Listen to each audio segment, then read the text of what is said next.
Ngithi-ke bese kuba nesigaba sokuthi uNtuzu useganele uganele koginqa uzigodi plain here.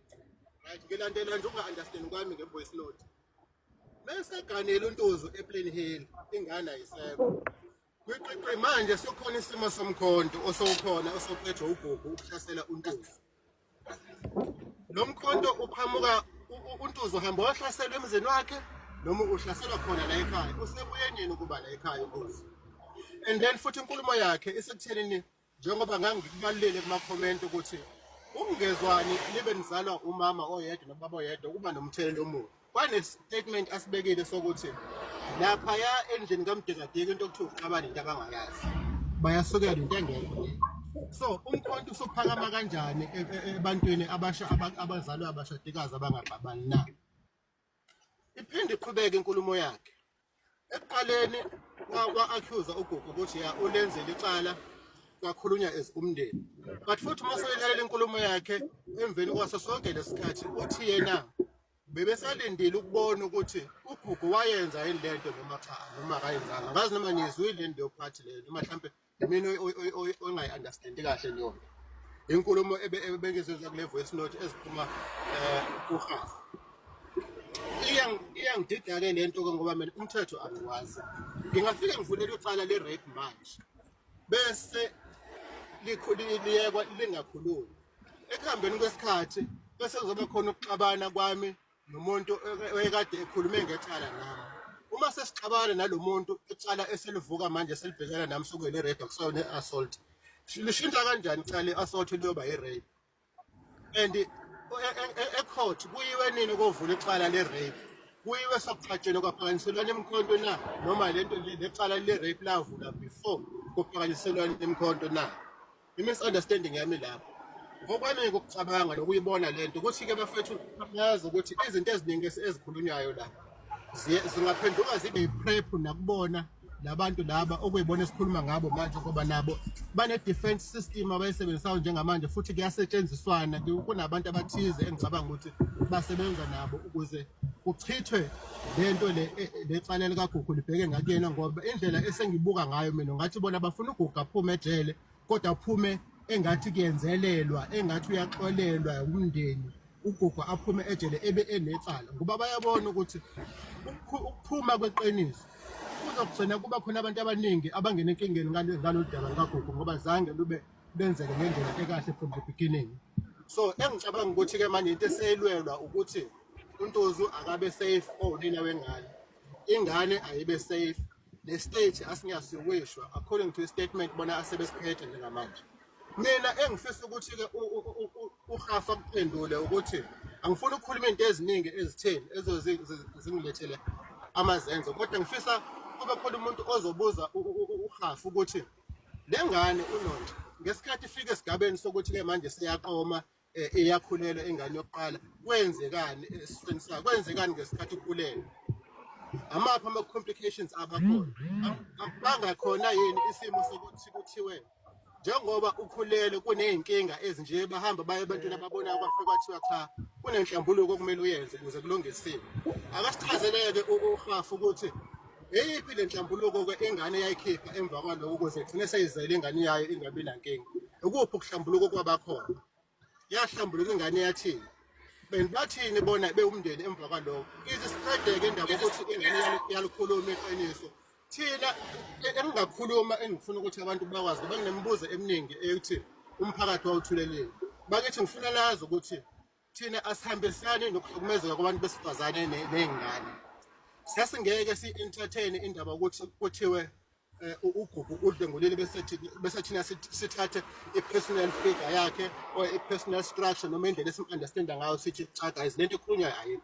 Kwakumele ukuthi sikulalele okushoyo umthetho uyidlala indima yayo noma kwasabamba ngenzansi sonke kodwa sesigabe ngokuthi uma kukuthi uGugu kwenzile lokho uzokujezela. Asimboni thina ekufanele lokho kodwa uma kuthiwa ukwenzile it's fine. Waboshwa uGugu sathuka kanjalo yahamba iminyaka. Into enhle yareza indlebe kuthina namehlo ingesikhathi sokukhona sokuspreadeka ukuthi hayi ingane seyikhuluma kunye manje ngokuboshwa kwamalume wayo.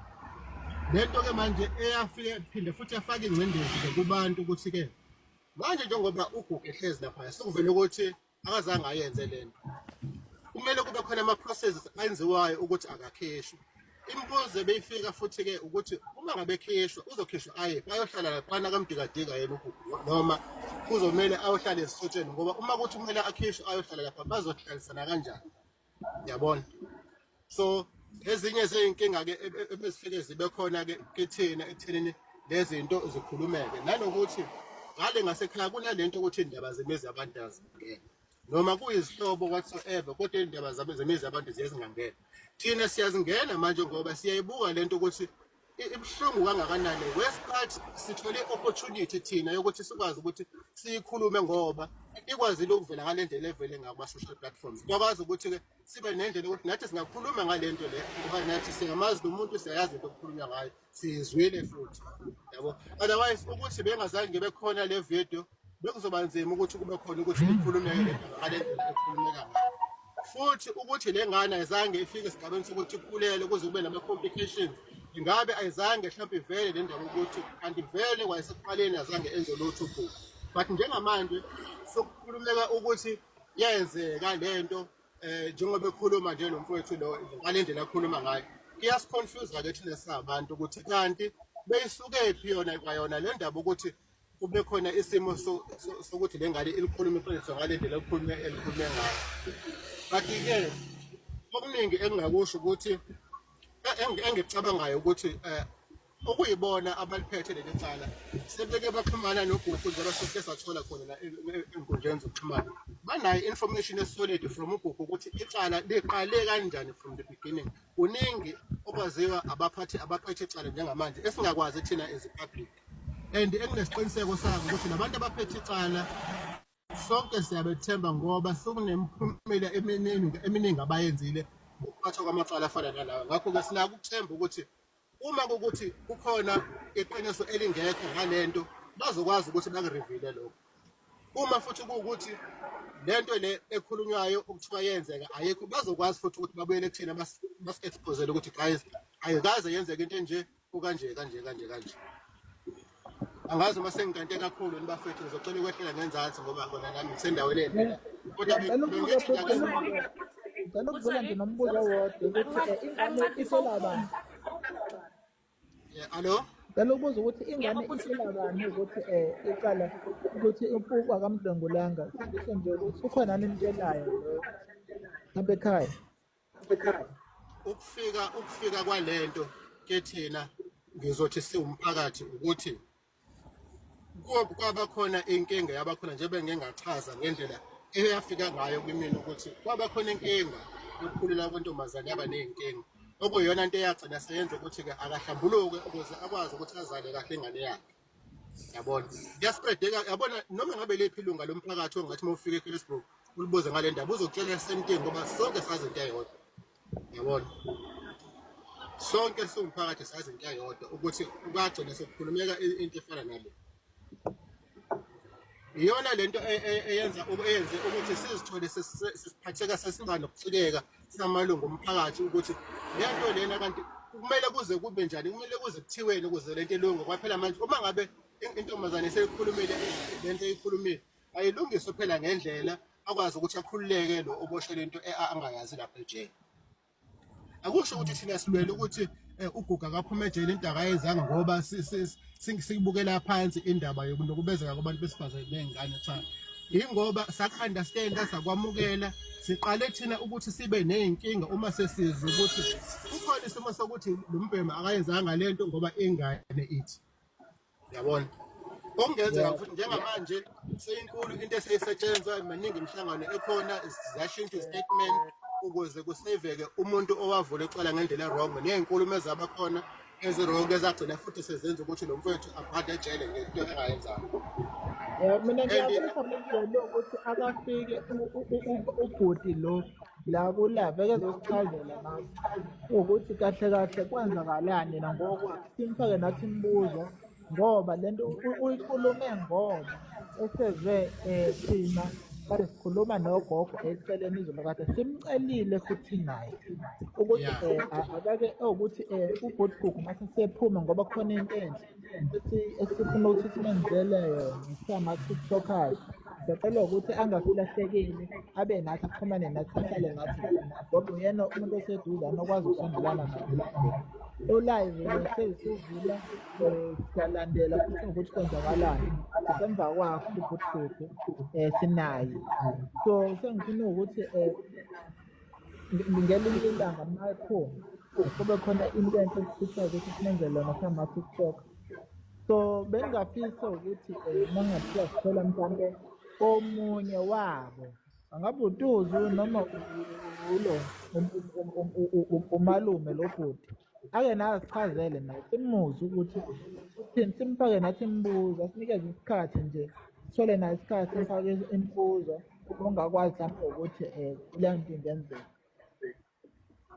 ya nanokuthi-ke yabona njengoba mina currently ngi-based la eThekwini angikwazi ukuthi nginga-organize into efana naleyo okwamanje kodwa-ke futhi ngiyangingabaza lokho ukuthi kungenzeka okokuqala abantu abaningi laphaya abekho abaningi la kuma-social platforms even ama-phones abaphathayo abanawo ama-phones ama-smartphones and stuff and noma abanye benawo ezinye iy'nkinga ezifike zibe khona futhi network nama-issues amadasha and so ezinye zezinto ezingaphinde zibe yinkinga yabo and-ke bandla le nto le yasidida kakhulu ngoba yazi ukuthi eminyakeni eminingi eyadlule sasike size sibuzane samalungu omphakathi ukuthi kahle kahle u-Elias uGugu Elias elinye igama lakhe nje lesikole ukuthi kahle kahle u-straight yini noma kanjani ngoba yabona sonke siqale saqonya singaphansi kwakhe ngeminyaka yena singakaze simzwele lutho ukuthi kukhona intombi ngakayishela noma yakayamqoma sibangale kakhulu mase kuthiwa sekube khona isigaba sokuthi yena useze waba semizweni yokuthi usengaza nokubeza umuntu wesifazane futhi ingane yadadewabo yasidida kakhulu yona lento yavele yakhombisa ngokusobala ukuthi cha kahle kahle lo mbhenjo uyasukelwa kakhulu kodwa-ke ngeke sande kakhulu ngemlomo bafethu ake sidedele abanikazi bendaba nabaliphethe udaba sibone ukuthi bayiphusha lento bayibhekisa ngalapha thina solokhu sibaphushile sibasapotha ngendlela esisapotha ngayo kodwa ekugcineni iyogcina ilungile lento obuzwela usaphila lo mama umntwana lo yadlongolo uyaphila umama womntwana ukhona ukuthi ngizokhona abathi sashona abanye bathi siyaphila angabe ngisazona kuyona hayi siyabonga futhi kodwa nangu sisimusha ngathi ube nombuzo lusho usavele wawuphendula umbuzo kade ngifuna umbuzo kade ubhalela kuma-comment ukuthi wena njengelunga lomndeni uthini ngalolu daba ngifuna kuleya comment kodwa ngathi bebesho njalo ukuthi wena njengelunga lomndeni uthini ngalolu daba lona ngiyacabanga ukuthi iphathe njalo iphendulekile uma ngabe ngiyibeka ngendlela yokuthi usuphendulile ngakho ngisho ngathi uphendulekile ngase ngikhosini ngiyangicela ukuthi futhi waluzwayele lo live lokanathi yebo ngelinye ngelanga ungene nje ongathi uthi ungafolowa ukuthi ngenile live unokwazi ukuthi ya ngizokwenza njalo bafethu ukuthi enye into ebebe inkinga-ke kumina ngikwi-industry ebhedayo ngikwi-hospitality industry so isikhathi esiningi mina lezikhathi lezi za-late ngisuke ngisebenza ngoba njengamanje nje ngiyongena njengamanje no leso sikhathi ngento uyaqondana ngaso yabona akunankinga ya bafethu hayi sibonga nje kakhulu indlela enikwenza abafethu siwumphakathi nje waseKellisbrook namazize wonke ne-South Africa yonke nje siyabonga into enikwenza abafethu kuhle kakhulu ngokukhombisa support and into engichaza kakhulu as much as niparticipate kulento futhi akekho mengabe ngibheka ama-comments nabo live abakhona okhombisa ukuthi yena akanandaba nokuhlukumezeka kwabantwana nabantu besifazane as much as siyifighter lento yakho siyifighter phezu kwezinto ezithize eziphathekayo ezikhona hayi ngoba sifuna ukuthi uma ngabe wenza ubelelesi bokuthi uhlukumeze umuntu wesifazane it's fine it's okay asihambisani nalokho ngiyabonga kakhulu bafethu into eniyenzayo yinhle kakhulu ningayiyeki siye phambili eNingizimu Afrika manje ama-cases afana nalawo azolunga ngoba ngabe sibambisana ngale ndlela ngoba sokusobala ukuthi kahle kahle baningi abantu abanenkinga ezifana lezi abanye abanawo amandla okukhuluma abanabo futhi abantu abazobakhulumela kodwa ekupheleni kosuku kuyogcina kulungile konke bafowethu. Sithemba njalo ukuthi sifisa lokho sonke. Ukuthi akwenze njalo ngempela agcine liphuma iqiniso ubhuti Gugu abuye azophila impilo yakhe ancintshe yona iminyaka eminingi kangaka Nkosi yami. Eminingi iminyaka. And ngoba nomama ukhala ngalokho ukuthi uGugu wayenganantombi, wayehambela nje ayiphilela ayisontela enganantombi enganandaba nabantu besifazane. Hayi bafethu, hayi kuningi bafethu. Yabona-ke lo mama lo uMakaWanda lo kade ekhuluma la. Umuntu onefayili elikhulu kabi ngaleya family. Nezinto engeke ngikwazi ukuthi ngizikhuluma la ngoba zipersonal. Athi nje yena lo mama obezihandlisha yena. Yabona njenga inkulumo yahafu ekuseni. Ithathe ukuthi ibe nokungicasula mengabe efuna ukuthi agxilise ukuthi abantu abakhulumayo abawona umndeni and so on. Miningi imibuzo mina engifisa ukuyibuza yena direct as umuntu omdala lapha kulela khaya ukuthi wena ngesikhathi kwenzeka ku-A, B and C bokephi and wathini. Ubaba wakho azabe usimo esikanje kufika la ukhona wena utheni. Ngoba lo mama lo uMakaWanda uyena begcine sehendlisha ngizozimo ezifana nalezo classified as akalolelo ngalomndeni. But ubaba omncane wakhe lo muntu ubaba kaGugu uthi bamncane kumdela nje. Kodwa anyway angifuni ukungena kakhulu kulezo bafethu. Ngicela ukuthi nje ngehlele ngenzansi ngibonge isikhathi senu. Nibe right bafethu, nibe nobusuku obuhle. Mhlawumbe ngenzeka ke ku live ntambama ngimbone nginijoyene ngizobona ukuthi ubhizi kangakanani emsebenzini namhlanje. Mangithola chance ngizokwazi ukuthi ngiphinde nginijoyene futhi ngoba ke mina angikhathalele kuthenge futhi anginandaba namuntu ukuthi umuntu uzocabangani ngami, uplan ukuthini ngami, uzothini ngami. Sho ngathi bangivulela icala defamation of character anginandaba. I can face it because ekupheleni kosuku kumele kulungiswe kancane futhi. Sanibona kancane ezwe ungena emathebeni futhi.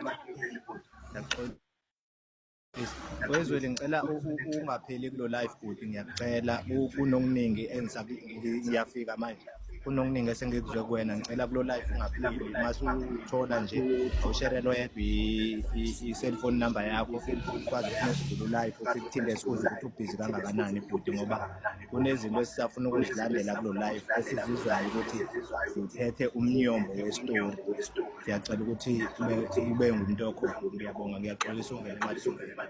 Ngiyabonga kakhulu futhi ayikho inkinga mfowethu. Ngiyabonga kakhulu ukuthi wena uthi ube nathi nje bethu ngesikhathi sakho nje. Ngiyabonga kakhulu. Kodwa ngelinye ilanga ngiyafisa ukuthi ubhuti wakho lo ukhuluma ukuthi akabe khona nje. Sixoxe naye hayi ukuthi mhlawumbe sobe simlise kodwa nje sifaka nje imibuzo mayelana nalezi zinto ekuzini.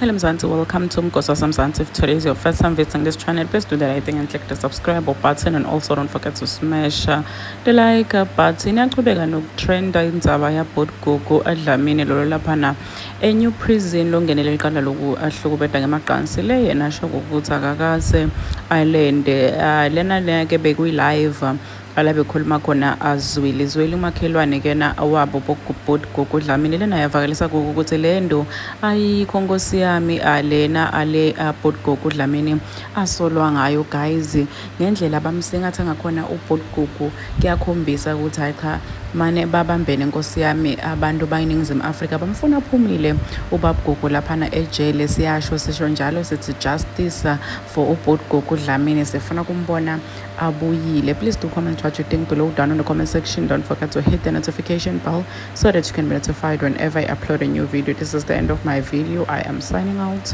Goodbye.